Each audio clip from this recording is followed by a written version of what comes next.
Good evening, and welcome back to Sleepy History. Tonight, I invite you to do something very simple.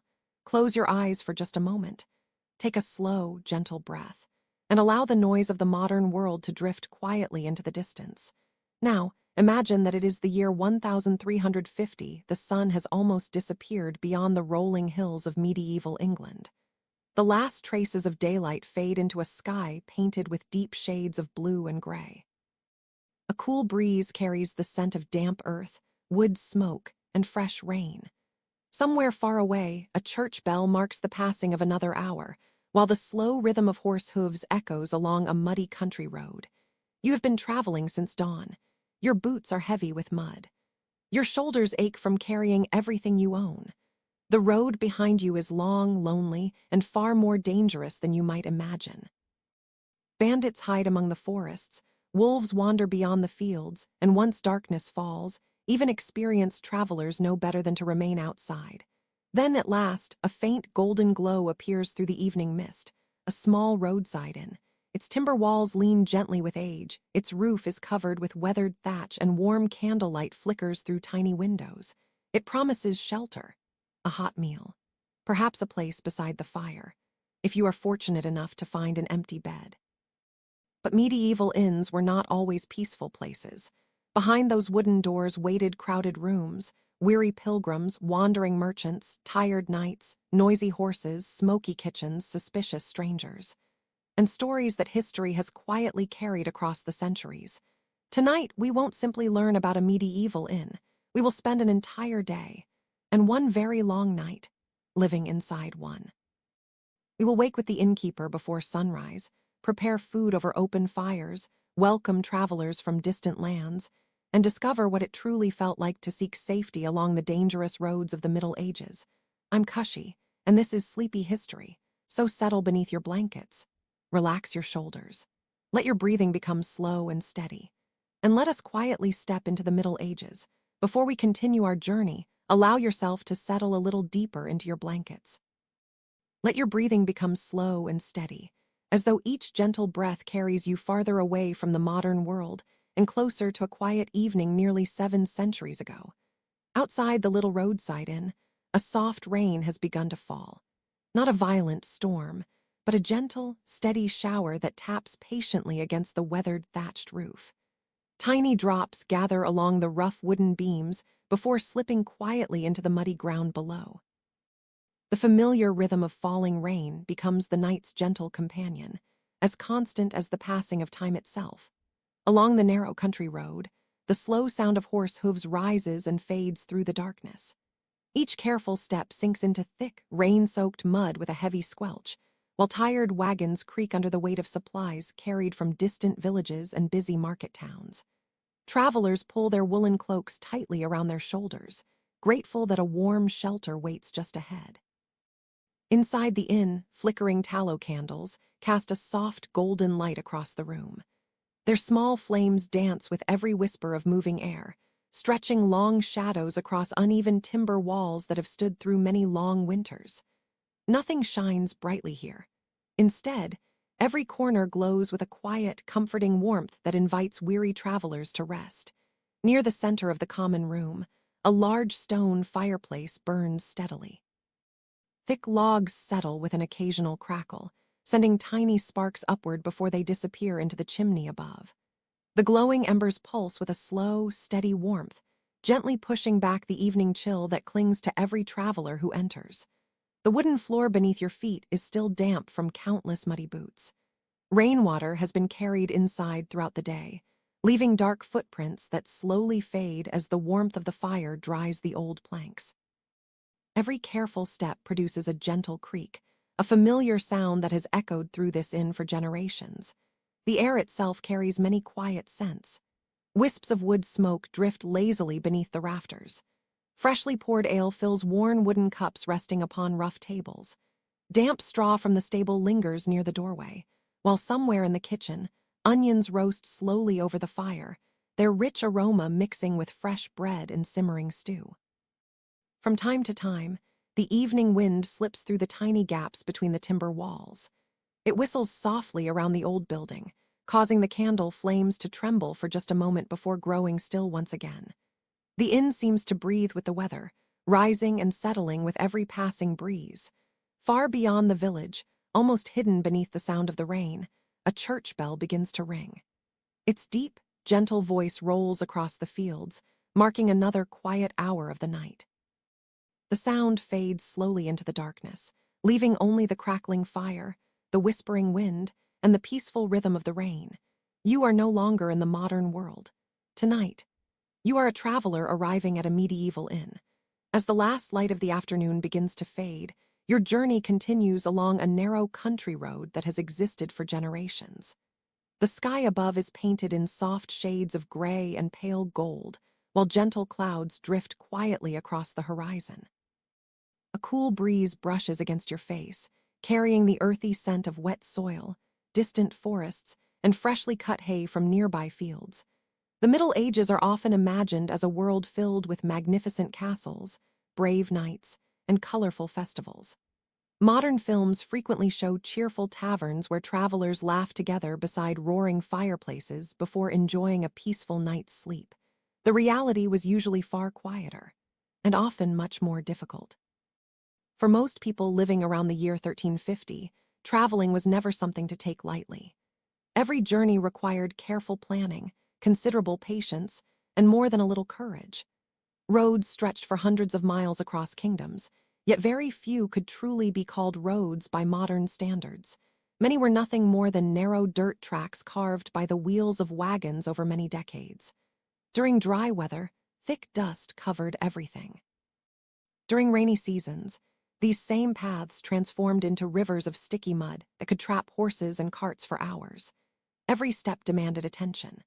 A traveler could easily twist an ankle on hidden stones or stumble into deep puddles that concealed dangerous holes beneath the muddy surface. Wagons sometimes broke their wooden wheels far from the nearest village, forcing entire families to spend the night outdoors beneath cold skis. The forests that bordered many roads added another layer of uncertainty.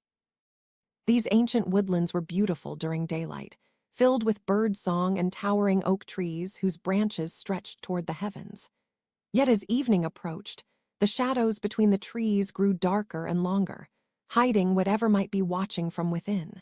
Stories of highway robbers traveled almost as quickly as merchants themselves. Not every tale was true, but enough were real to make travelers uneasy. Small groups of thieves often searched for isolated merchants carrying valuable cloth, silver coins, or spices. A lone traveler was always far more vulnerable than a large group moving together. Even without criminals, nature itself presented many dangers. Heavy rain could wash away bridges without warning.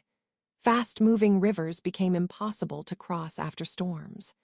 Thick fog sometimes covered entire valleys, making familiar roads disappear into silence. During winter, freezing winds swept across open fields with little mercy. In summer, long days beneath the hot sun exhausted both travelers and their horses. Travel was slow, very slow. A healthy person on foot might walk only 15 to 20 miles during a full day. Horseback was faster but expensive, making it a luxury few ordinary people could afford. Most people simply walked, carrying everything they needed on their backs. Because journeys lasted so long, travelers desperately needed safe places to stop before darkness arrived. That is where medieval inns became so important. Unlike modern hotels, these buildings were not designed for comfort or luxury. They existed because survival demanded them. As sunset approached, continuing along the road became increasingly dangerous. Without electric lights, even familiar paths disappeared beneath complete darkness. A simple misstep could lead to injury, while becoming lost in unfamiliar countryside might prove deadly. An inn offered something incredibly valuable: shelter, warmth, food, a roof that kept away the rain, a stable where tired horses could finally rest.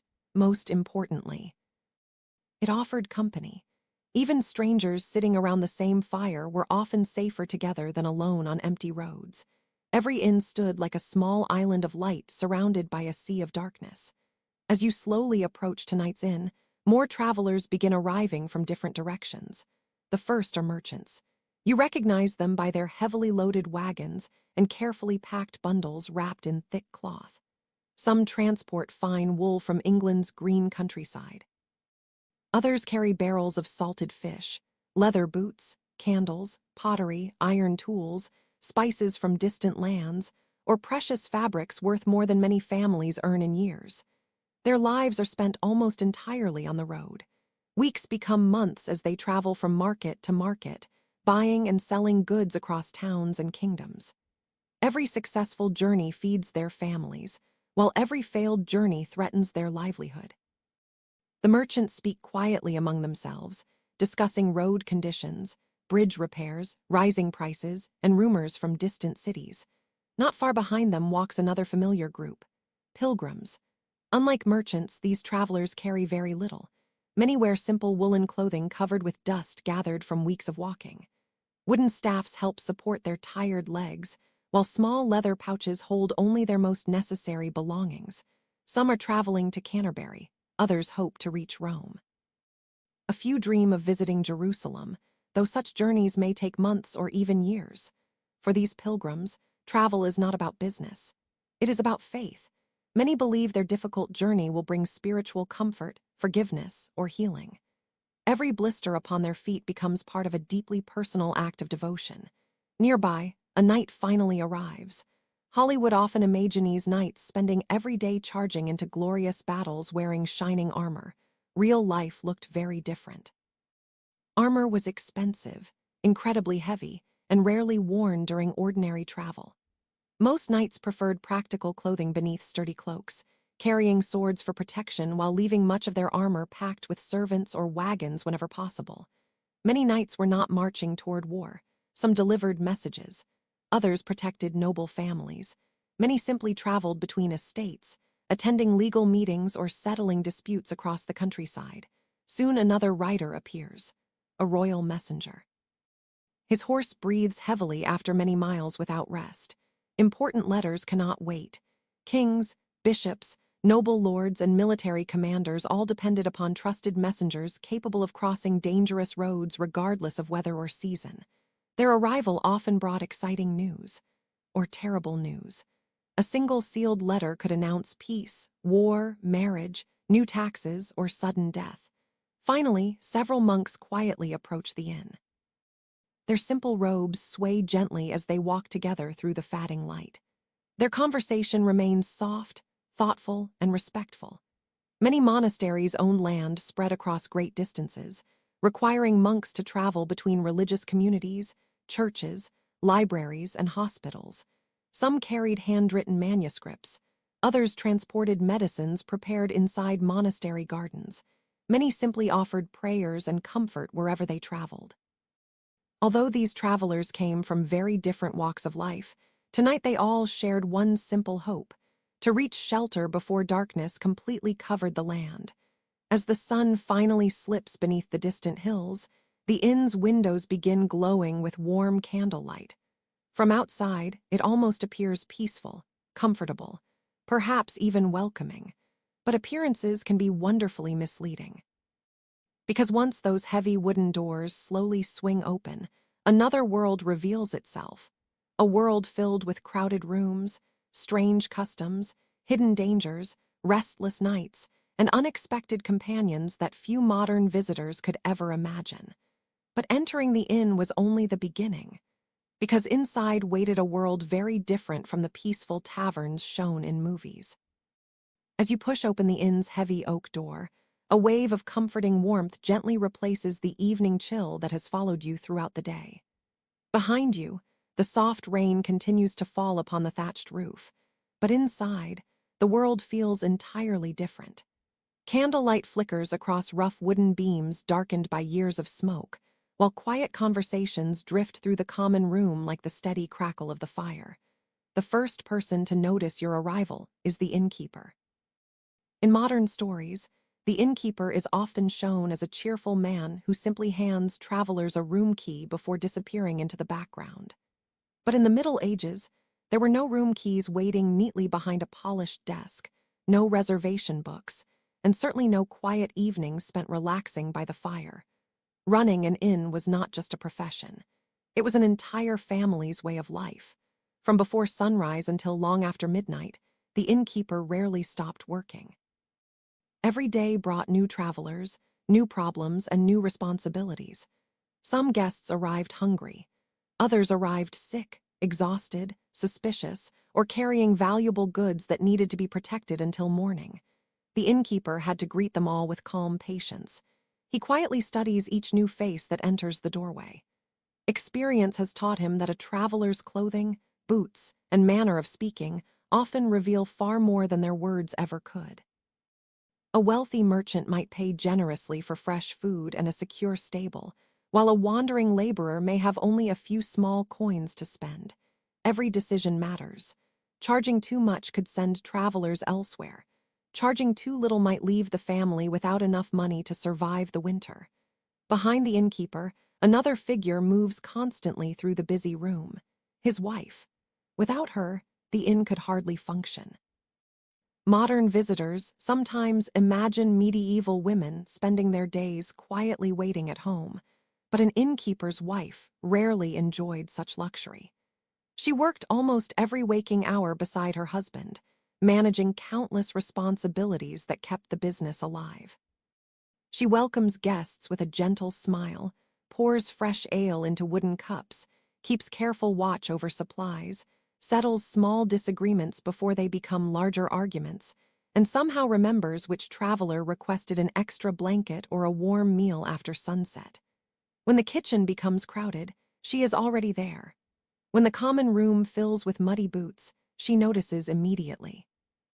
When a frightened child begins to cry after a long journey, she quietly offers comfort while continuing her endless work. Her hands rarely remain still. Around her, the children of the family are also busy. There is little time for idle play when an inn depends upon every helping hand. The oldest son carries heavy buckets of water from the nearby well, carefully avoiding slippery patches of mud outside the entrance. Again and again, he makes the journey, knowing the kitchen cannot function without clean water. A daughter helps prepare the tables before the evening meal.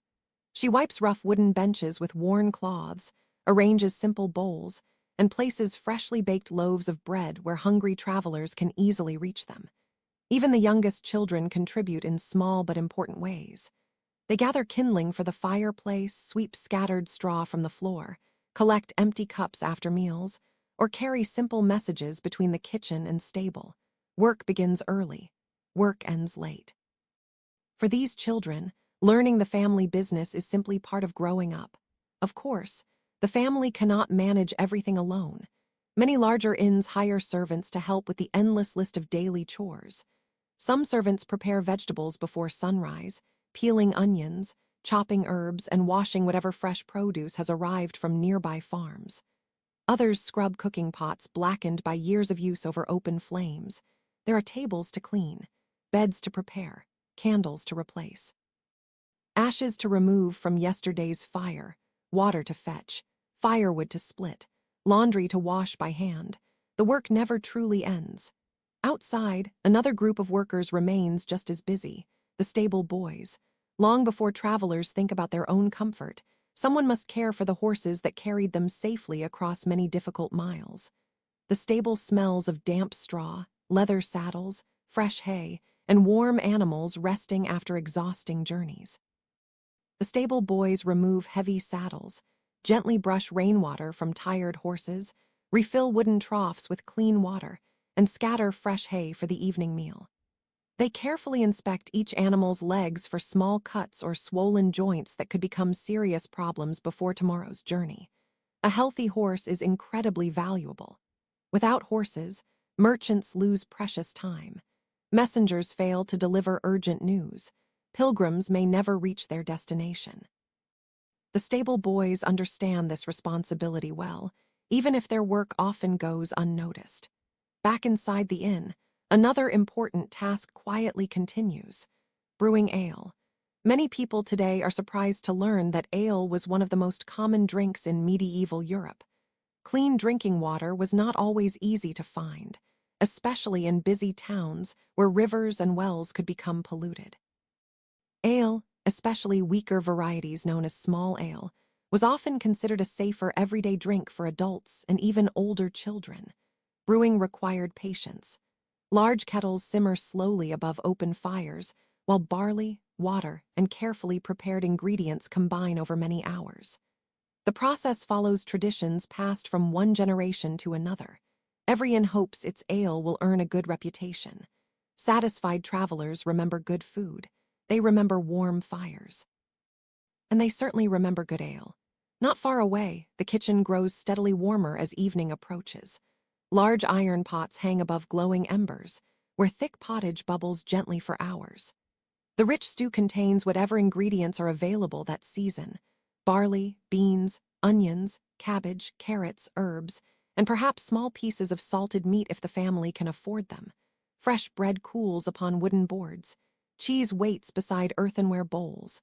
Bundles of herbs hang drying from ceiling beams. Nothing is wasted. Every ingredient has value. Every meal must feed as many people as possible while stretching supplies until tomorrow. Meanwhile, cleaning continues almost without pause. One servant sweeps muddy footprints from the entrance before more travelers arrive. Another replaces damp straw scattered across sections of the floor. Wooden cups are rinsed. Bowls are stacked. Tables are wiped once again. Smoke-blackened cooking pots are scrubbed with sand and water instead of modern soap. The inn may never become perfectly clean by today's standards, but every effort helps create a more welcoming place for weary guests. Yet despite everyone's hard work, running a medieval inn is filled with constant uncertainty. Some weeks are wonderfully busy. Other weeks bring almost no visitors at all. Heavy storms can keep travelers away for days. Poor harvests raise the price of food. Broken wagons delay deliveries. Illness spreads through nearby villages. A single kitchen fire could destroy everything the family has spent years building. The innkeeper carries these worries quietly. He counts every coin carefully. He watches every barrel of ale. He hopes enough travelers will arrive before winter, but not so many that the family runs out of food. Each evening becomes a careful balance between hospitality and survival. And now, as darkness settles fully outside and the rain continues to whisper against the roof, new sounds begin to fill the yard beyond the doorway. More horse hooves, more wagon wheels, more tired voices. The evening rush is about to begin, yet the hardest work had not even begun, because hungry travelers were now arriving. As darkness settles gently over the countryside, the medieval inn begins to feel warmer than ever. Outside, the rain continues its slow rhythm upon the thatched roof, while the muddy road grows quieter with every passing hour. One by one, the last travelers of the day make their way through the heavy wooden door, grateful to have reached shelter before the night becomes completely dark. Inside, the common room is alive, not with loud celebration as many modern films would suggest, but with the soft murmur of tired voices. Boots scrape against worn wooden floors. Damp cloaks are hung near the fire to dry. Horses rest in the stable, and for the first time all day, weary travelers allow themselves to breathe a little more slowly. The evening meal is about to begin. Unlike today, medieval travelers did not expect long menus filled with endless choices. The innkeeper served whatever ingredients were available, whatever the season provided, and whatever the family could afford to prepare. The meal was simple. But after many hours spent walking through rain, mud, and cold wind, even the simplest supper could feel like a feast. The first thing placed upon the long wooden tables is fresh bread. Bread was the heart of nearly every medieval meal. Rich families often enjoyed lighter loaves made from fine white flour, but most ordinary travelers received darker bread made from rye, barley, or coarse wheat. The crust is thick and slightly rough beneath your fingers. Steam rises gently as a loaf is broken apart and shared among strangers sitting side by side. No one receives a perfect slice. Instead, each traveler tears away a piece by hand, thankful simply to have something warm after a difficult journey. Some loaves are baked only hours earlier. Others are already a day or two old, growing firmer with time. Nothing is wasted. Even stale bread finds new life soaking inside warm bowls of stew. Soon afterward comes the inn's most familiar dish, pottage. To modern ears, the word may sound unusual, but for medieval families, pottage was as ordinary as soup is today. Large iron pots have rested above the fireplace since early morning, slowly simmering over glowing embers. Throughout the day, fresh ingredients are added whenever they become available: barley, beans, onions, leeks, cabbage, turnips, carrots, herbs gathered from nearby gardens. Perhaps a few small pieces of salted meat if supplies allow. Everything cooks together for many hours, until individual ingredients almost disappear into one thick, comforting meal. The smell fills every corner of the inn. Earthy, warm, gentle. A wooden ladle slowly stirs the pot, sending small clouds of fragrant steam drifting upward into the smoky air. Each traveler receives a generous serving poured carefully into a simple wooden bowl. There are no fine porcelain plates here, no polished silver spoons. Only practical dishes carved by skilled hands from sturdy pieces of wood. The bowls are smooth from years of use. Each one carries tiny marks left by countless meals shared beside this very fireplace. Nearby, wheels of cheese rest upon wooden shelves. Cheese is valuable because it lasts far longer than fresh milk. Some are soft and creamy. Others are firm, aged, and slightly salty after many months of careful storage. The innkeeper slices small portions with a worn knife before passing them around the table. Travelers enjoy cheese with bread, slowly eating while exchanging quiet stories about distant villages, changing weather, and tomorrow's journey. Not every evening includes fresh meat. Animals are expensive. Livestock represents wealth. Most families cannot afford to slaughter healthy animals often. Instead, salted meat becomes an important source of food throughout the year.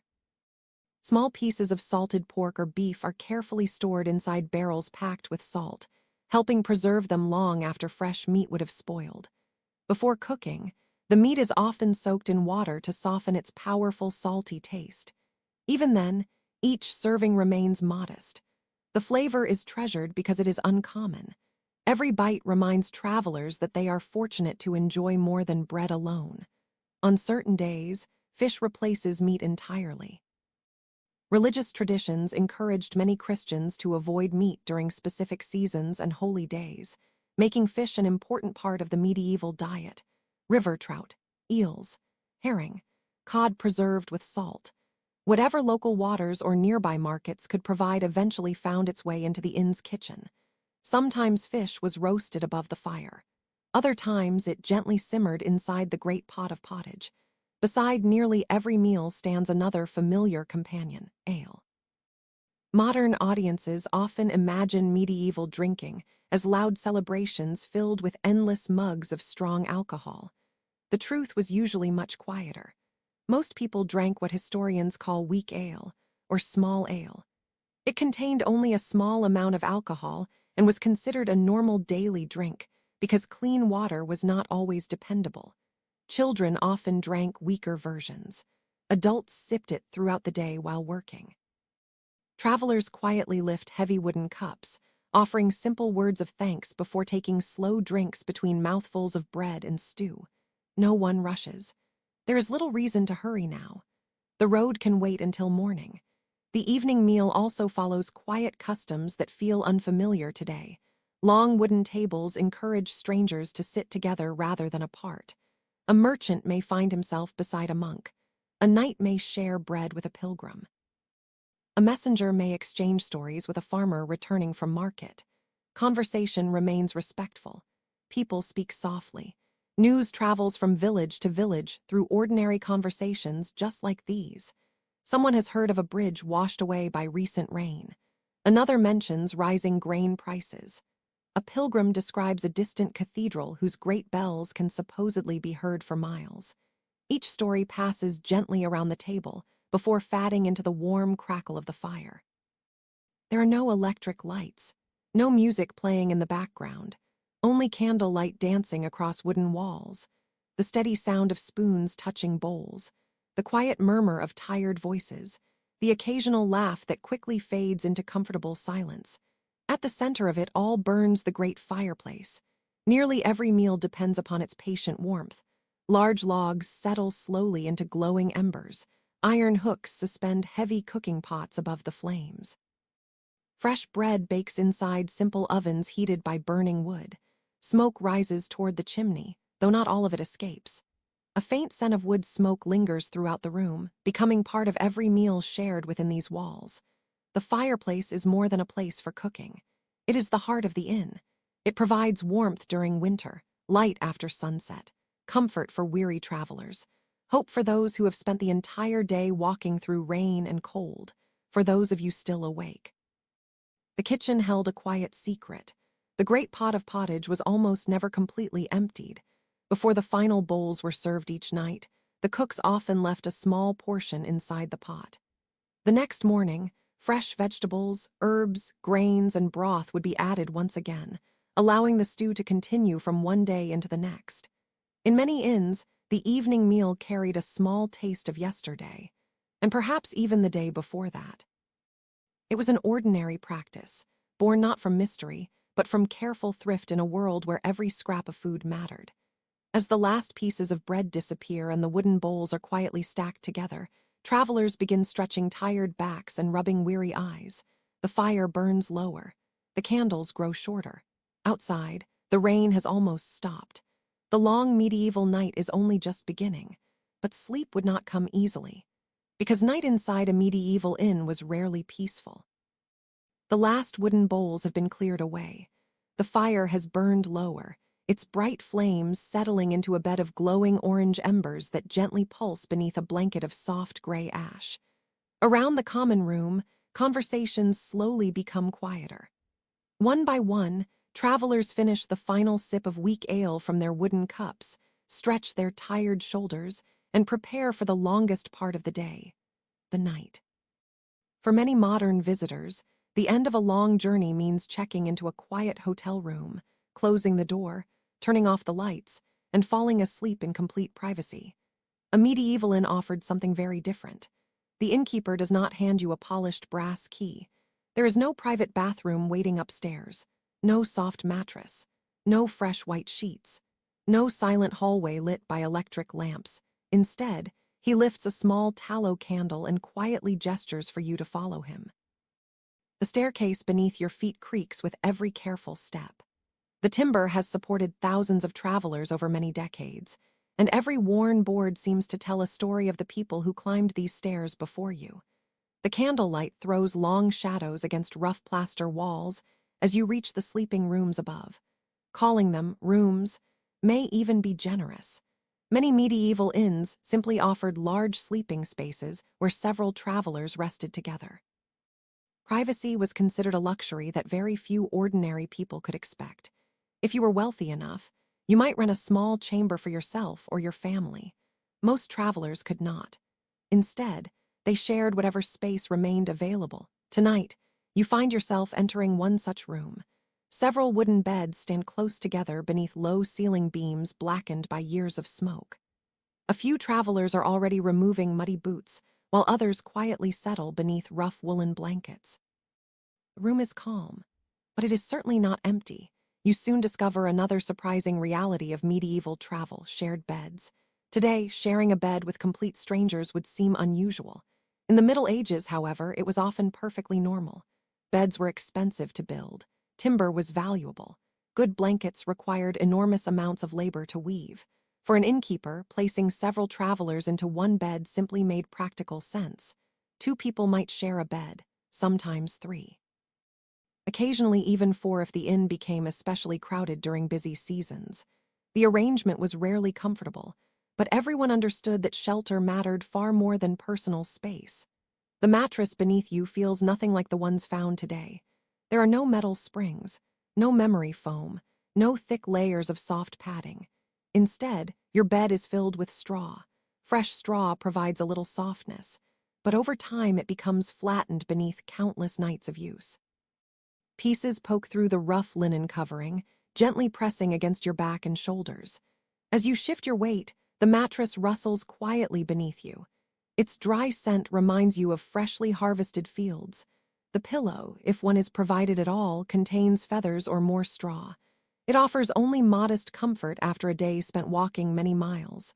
The blankets are thick wool, heavy, slightly coarse. Warm enough to protect against the night's cold, yet often carrying the unmistakable scent of smoke from countless evenings spent drying beside the fireplace below. For all its imperfections, the bed feels welcome. Your legs ache from the journey. Your feet are sore. Your shoulders are tired.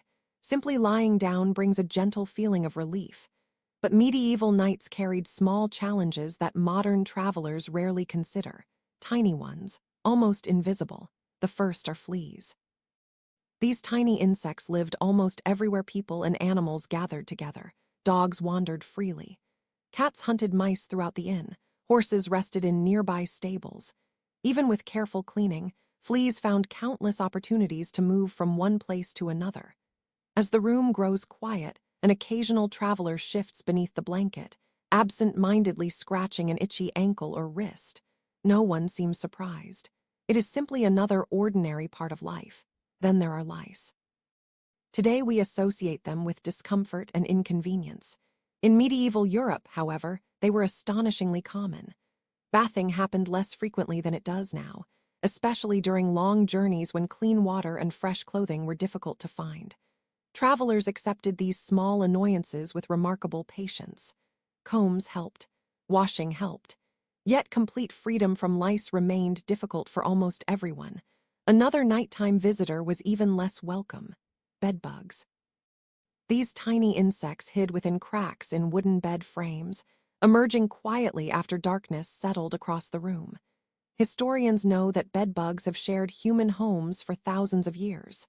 A medieval inn offered countless hiding places for them. No traveler wished to meet them. Few travelers managed to avoid them entirely. Despite these unwelcome companions, exhaustion usually overcame discomfort. After walking for many hours through mud and rain, even an imperfect bed felt better than another mile upon the road. As midnight approaches, the room grows colder. The fireplace downstairs still burns softly, but very little warmth reaches the upper floor. Small gaps between timber beams allow cool night air to slip gently inside. The wind whispers through the old building with quiet determination. Some travelers pull blankets tightly beneath their chins. Others curl closer together for warmth.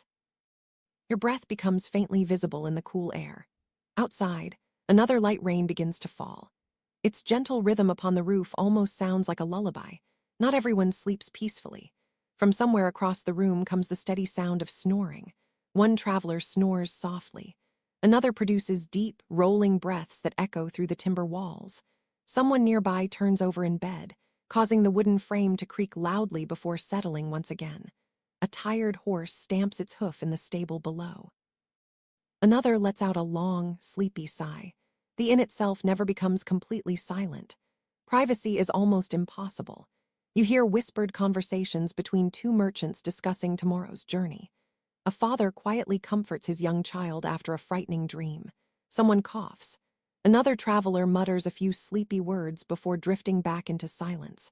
Every sound reminds you that you are sharing this night with strangers whose paths have briefly crossed your own. Yet something remarkable happens. Instead of feeling lonely, the room feels strangely reassuring. You are not alone upon a dangerous road. You are surrounded by fellow travelers seeking exactly what you seek: rest, warmth, safety. The night continues. Somewhere downstairs, the innkeeper quietly checks that the fire remains alive until morning. A loose shutter taps gently against the outer wall whenever the wind grows stronger. Rainwater drips steadily from the edge of the thatched roof.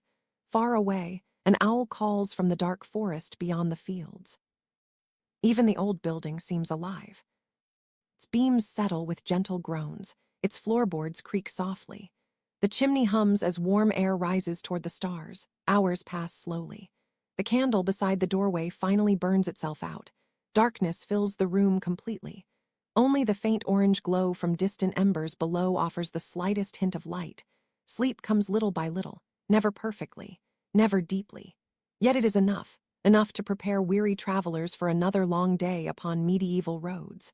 Because despite the straw mattresses, despite the fleas, despite the snoring strangers, despite the cold, and despite the complete lack of privacy, yet even these uncomfortable beds were safer than sleeping outside. By now, most of the inn has fallen into a gentle silence. The great fire has settled into glowing embers, casting a faint orange light across the common room below. Outside, the rain has almost stopped, leaving only the occasional drip of water from the edge of the thatched roof. Somewhere in the stable, a horse shifts its weight before becoming still once again. If you are beginning to feel sleepy, simply allow these quiet moments to carry you along. There is no need to remember every detail. Just let the story drift softly beside your thoughts, like the distant sound of rain fading into the night. Many people imagine medieval inns as cozy places, but the truth was often much quieter and much darker. Although most innkeepers were hardworking and honest people who simply wished to earn a living, the roads that connected towns and villages also carried individuals whose intentions were far less honorable. For every peaceful traveler searching for food and shelter, there were others searching for opportunity. Not the opportunity to rest, but the opportunity to steal. The first danger often waited long before anyone reached the inn itself: highway robbers. The image of masked bandits leaping dramatically from the trees belongs more to legend than everyday reality. Yet robbery along isolated roads was a genuine concern throughout much of medieval Europe. A lonely traveler carrying silver coins, fine cloth, or valuable letters represented an attractive target. Most robbers preferred surprise over violence.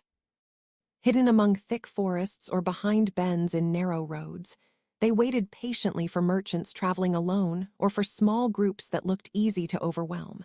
Sometimes merely threatening a traveler was enough. The victim surrendered a purse of coins, a horse, or a wagon of goods rather than risk injury. Because of this danger, merchants often traveled together whenever possible. There was safety in numbers. A large caravan discouraged thieves far more effectively than a single rider crossing lonely countryside. Even after reaching an inn, however, danger did not disappear completely. The common room gathered strangers from many different places. Most were honest. A few were not. Among crowded benches and busy supper tables, skilled pickpockets quietly watched for moments of distraction. A merchant might place a small leather purse beside his bowl while eating. A tired pilgrim could remove his cloak without noticing someone standing just a little too close. Coins disappeared quietly. Small knives vanished. Gloves, belts, and valuable trinkets sometimes found new owners before sunrise. Professional thieves rarely caused loud disturbances. Their greatest weapon was patience. If no one noticed a missing purse until morning, they were already many miles away. Fraud also found its place within the busy life of medieval inns. Not every traveler was exactly who they claimed to be. Some exaggerated their importance to receive better treatment. Others invented impressive stories, hoping generous listeners might offer food or money. A man might claim to have served an important noble family. Another might pretend to be a successful merchant whose wagons had supposedly fallen behind. Without written identification or modern records, proving the truth was often difficult. Reputation depended almost entirely upon appearance and conversation. The innkeeper learned to observe carefully. Good judgment became one of his greatest skills. Even entertainment sometimes carried hidden risks. After the evening meal, a few travelers gathered around rough wooden tables for simple games. Dice carved from bone rolled gently across the worn surface. Small wagers followed. Perhaps only a few coins. Perhaps a loaf of bread. Occasionally something more valuable. At first the atmosphere remained friendly. Quiet laughter, light conversation. But gambling has always carried the possibility of disappointment. A lucky evening could quickly become an unhappy one. Arguments sometimes followed. Voices grew louder. Accusations appeared.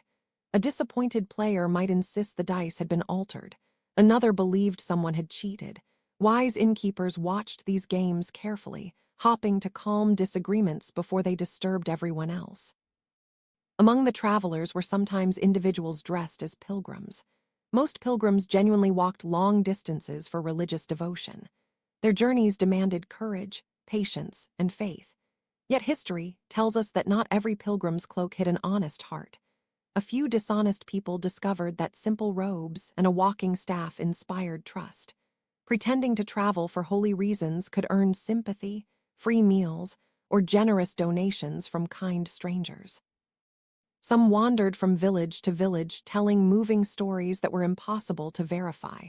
Others quietly collected charity before disappearing into the next town. Such false pilgrims were uncommon, but they reminded medieval people that appearances could be deceiving. Not every secret carried beneath a traveler's cloak involved stolen coins.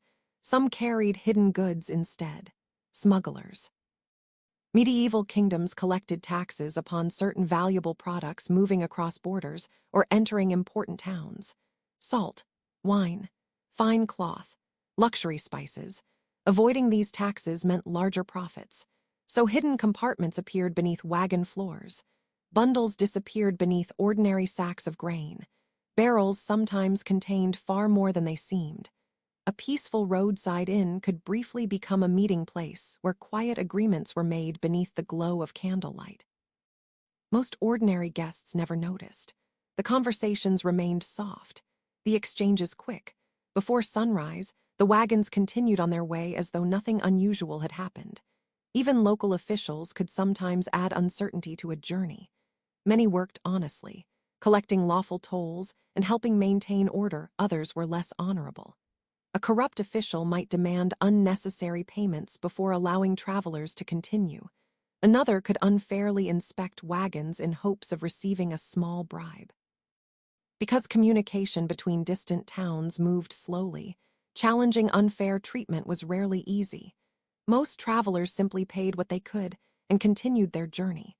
Perhaps the most unsettling stories whispered inside medieval inns concerned those who never completed their travels. Occasionally, a merchant failed to arrive at the next market. A messenger vanished somewhere along a lonely road. A pilgrim was expected at a monastery, but never appeared. Most disappearances probably had ordinary explanations: illness, flooded rivers, broken wagons, wrong turns upon unfamiliar roads. Yet uncertainty allowed imaginations to grow. Around the fireplace, travelers quietly shared these mysterious tales. Someone knew a merchant who supposedly entered a forest and was never seen again. Another spoke of an abandoned bridge where strange lights appeared after sunset. Each story became a little larger with every retelling. Soon they became local legends. Every village seemed to have one, an old crossroads where ghostly riders were said to appear beneath the moon. A lonely hill where mysterious singing could sometimes be heard upon windy nights. A ruined tower whose windows glowed, although no one lived there. Whether these stories were true mattered less than the comfort they offered. Long journeys become easier when shared through stories. Legends filled silent evenings. They gave tired travelers something gentle to discuss while waiting for sleep. They also reminded everyone to respect the unknown world beyond the warmth of the inn. As the final candle burns lower, even the storytellers grow quiet. One by one, the voices disappear. Only the steady breathing of sleeping travelers remains. Outside, clouds slowly drift apart. A few stars appear above the peaceful countryside. The inn has survived another night. Its walls have sheltered merchants, pilgrims, knights, monks, laborers, and strangers from every corner of the kingdom. Each carries different hopes, different fears, different destinations. Yet by sunrise, every one of them will once again return to the uncertain road. Morning, however, brought another challenge. Long before the sun rises above the rolling hills, the medieval inn begins to awaken. The night has been cold, and the last glowing embers in the great stone fireplace have faded into soft gray ash. Outside, the sky is still wrapped in darkness, but a faint silver light slowly appears along the eastern horizon. The rain has finally passed, leaving the earth fresh and damp, while tiny drops of water cling to every blade of grass. For a few quiet moments, the world is almost perfectly still.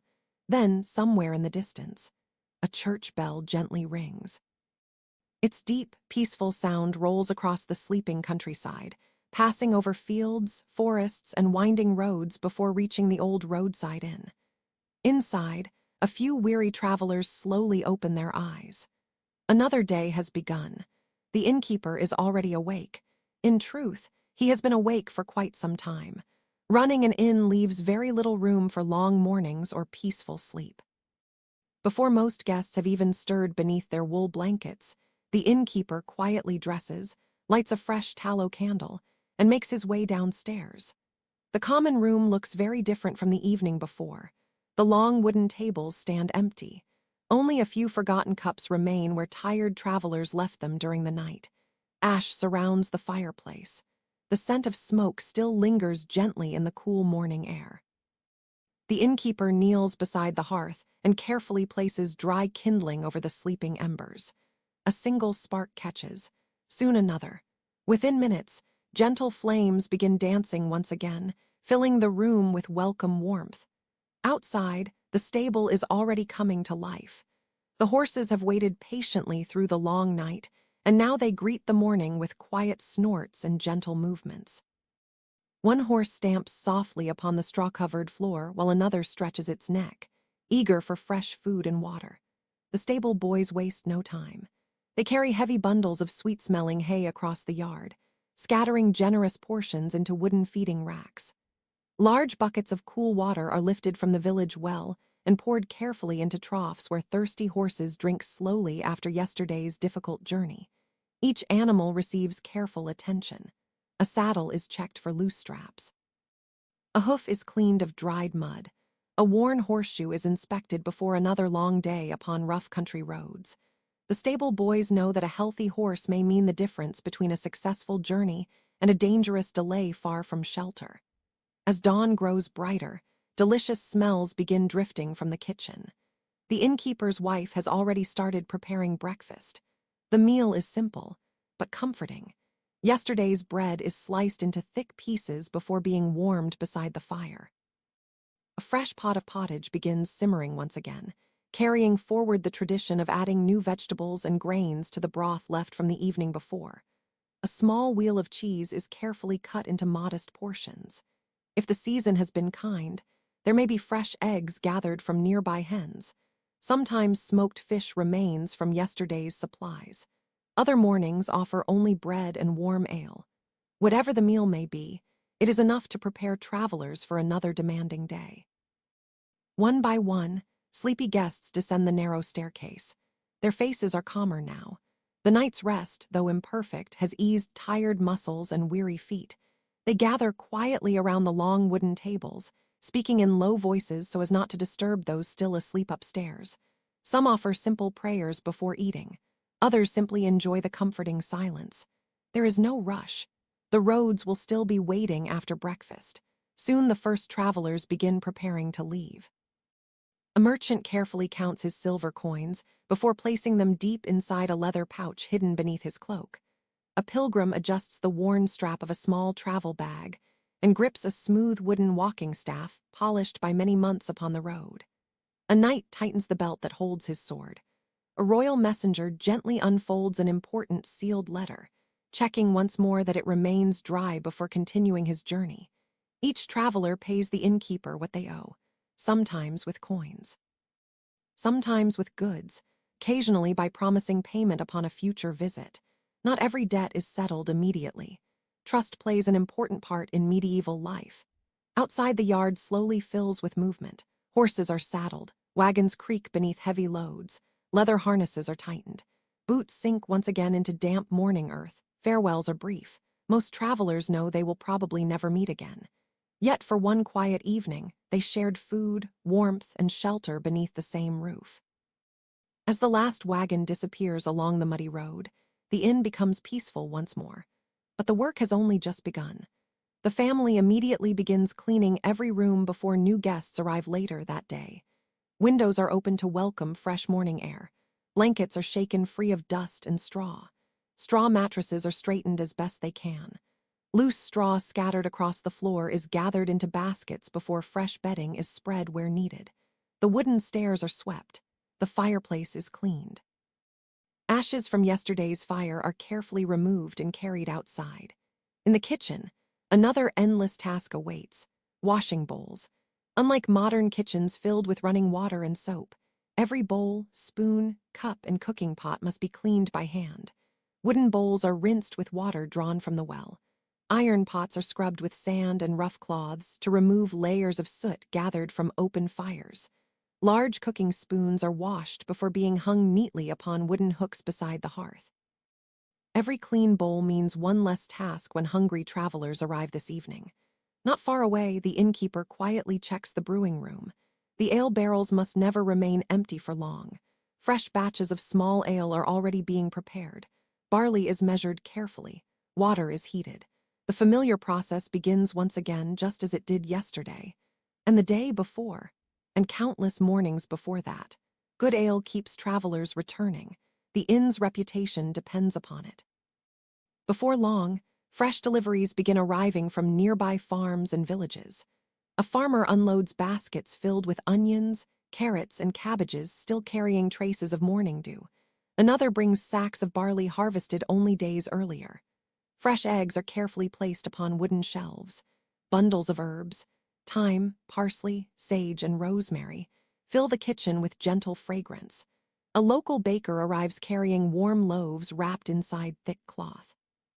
Perhaps a fisherman from a nearby river delivers trout or eels caught before sunrise. Every delivery matters. The inn cannot survive without constant supplies. Nothing is taken for granted. Every loaf of bread, every onion, every handful of grain, every bundle of firewood helps prepare for another evening of welcoming strangers from distant roads. As the sun finally rises above the countryside, golden light spills gently across the inn yard. Birds begin singing from nearby hedgerows. The muddy road slowly dries beneath the warmth of the new day. Somewhere far away, another traveler has already begun walking toward this very inn without yet knowing it. The family pauses only for a brief moment. Then everyone returns to work. The stable boys continue feeding horses. The kitchen prepares another great pot of pottage. The innkeeper counts supplies. His wife arranges fresh bread upon the tables. The children sweep the floor once again. Yesterday has become today. Today will soon become tomorrow. Life inside a medieval inn follows the same quiet rhythm, day after day, season after season, year after year. And yet, the story of medieval inns does not truly end here. As the morning sun climbs a little higher into the sky, our quiet visit to the medieval inn slowly comes to an end. The travelers have continued along muddy roads toward distant villages, busy market towns, quiet monasteries, and great castles. The innkeeper has returned to his endless list of daily responsibilities, while the fire once again burns patiently beneath another pot of slowly simmering pottage. For a little while, the inn grows peaceful. It is the perfect moment to pause and ask a simple question. After everything we have experienced together tonight, what does history really say about medieval inns? For hundreds of years, stories about the Middle Ages have been shaped by paintings, novels, and films. These stories often show cheerful taverns filled with laughter, endless feasts, singing travelers, and heroic knights enjoying comfortable evenings before setting off on another exciting adventure. There is a little truth in those images, but only a little. The reality was usually much quieter, much simpler, and far more practical. Medieval inns were not created to entertain people. They existed because people needed them to survive. Long-distance travel was slow, exhausting, and often dangerous. Roads were rough, daylight was limited, and safe shelter could be many miles apart. For merchants carrying valuable goods, pilgrims traveling for faith, royal messengers delivering important news, or ordinary families searching for work, an inn could mean the difference between safety and spending a cold night exposed to the weather. Comfort was never the highest priority. Survival was. Modern archaeology has helped historians understand these places more clearly than ever before. Across England, France, Germany, and many other parts of Europe, archaeologists have uncovered the remains of medieval inns, coaching houses, kitchens, stables, fireplaces, wells, and storage buildings. Layers of broken pottery, worn wooden objects, iron cooking tools, animal bones, horseshoes, and even ancient food remains quietly tell the story of everyday life inside these forgotten buildings. These discoveries reveal something fascinating. Most inns were not grand buildings. Many were surprisingly modest. Their rooms were small. Their furniture was simple. Their kitchens were practical rather than luxurious. Everything inside served a purpose: a sturdy table, a warm fireplace, strong wooden beams, a reliable roof. Those ordinary objects mattered far more than decoration. Archaeologists have also found evidence of constant repair: roof tiles replaced after storms, floorboards repaired after years of heavy footsteps, broken pottery carefully mended instead of thrown away. Even old iron cooking pots were patched again and again because replacing them was expensive. Nothing useful was wasted. Every object tells the story of a family working hard simply to keep their business alive. Historians also remind us that hospitality held an important place in medieval society. Welcoming travelers was not always seen as just good business. For many people, offering shelter, food, and kindness carried moral and religious meaning as well. Christian teachings encourage generosity toward strangers, pilgrims, and those in need. Monasteries often welcomed travelers, and many innkeepers understood that treating guests fairly helped build a good reputation that could last for generations. Of course, not every inn was honest. Not every guest behaved kindly. Just as we explored earlier tonight, theft, fraud, disagreements, and occasional violence were also part of medieval life. History rarely presents perfect heroes or perfect villains. Instead, it shows ordinary people making ordinary choices inside a world that could often be uncertain. Perhaps that is one reason medieval inns continue to capture our imagination. They brought together people who otherwise would never have met. A wealthy merchant could share supper beside a humble pilgrim. A knight might exchange stories with a farmer. A monk could sit quietly beside a royal messenger carrying news that might change an entire kingdom. For one evening, strangers became temporary companions beneath the same roof. Then, with sunrise, they walked separate roads once again. Modern historians often describe inns as small crossroads of medieval society, not because important battles happened there, not because kings ruled from them, but because they connected ordinary lives. Every traveler carried news. Every traveler carried memories. Every traveler carried hopes for tomorrow. Within those smoky timber walls, stories traveled almost as quickly as people themselves. Looking back from our modern world, it can be tempting to judge medieval life only by what it lacked. There was no electricity, no central heating, no comfortable mattresses, no running water, no modern medicine, no private hotel rooms, yet people adapted remarkably well. They built communities. They learned practical skills. They relied upon neighbors, families, and complete strangers during difficult journeys. Life demanded resilience more than comfort, and perhaps that is the quiet lesson hidden within the walls of every medieval inn. History is not only about famous kings or great battles. It is also about ordinary people who woke before sunrise, baked bread, cared for tired horses, stirred great pots of pottage, welcomed strangers, repaired broken roofs, counted small coins, and hoped tomorrow would bring another peaceful day. Those ordinary lives rarely appear in grand history books. Yet they shaped the medieval world just as surely as castles and crowns. As our journey gently comes to its end, allow yourself to imagine the inn one final time. The fire still glows softly. The wooden tables stand ready for new guests. Fresh bread cools upon the kitchen shelf. Outside, another traveler is slowly making their way along the winding road, grateful that somewhere ahead a warm light waits beneath an old thatched roof. The rhythm of life continues, just as it has for centuries, now.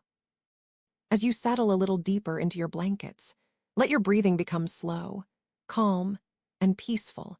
Allow the sounds of the old inn to drift gently into the distance: the crackling fire, the whispering wind, the quiet footsteps upon worn wooden floors, the soft ringing of distant church bells. They can all remain here, while you simply rest. Thank you for joining me on this peaceful journey through history. It has been a pleasure spending these quiet hours with you, exploring a small corner of the medieval world together. If you found comfort in tonight's story and would like to continue exploring the quieter side of history, I would be truly grateful if you subscribed to Sleepy History and joined our growing community for more peaceful journeys through the past.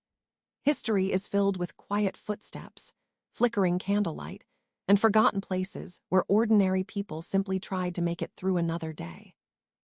Tonight, those ancient inns have become part of your dreams.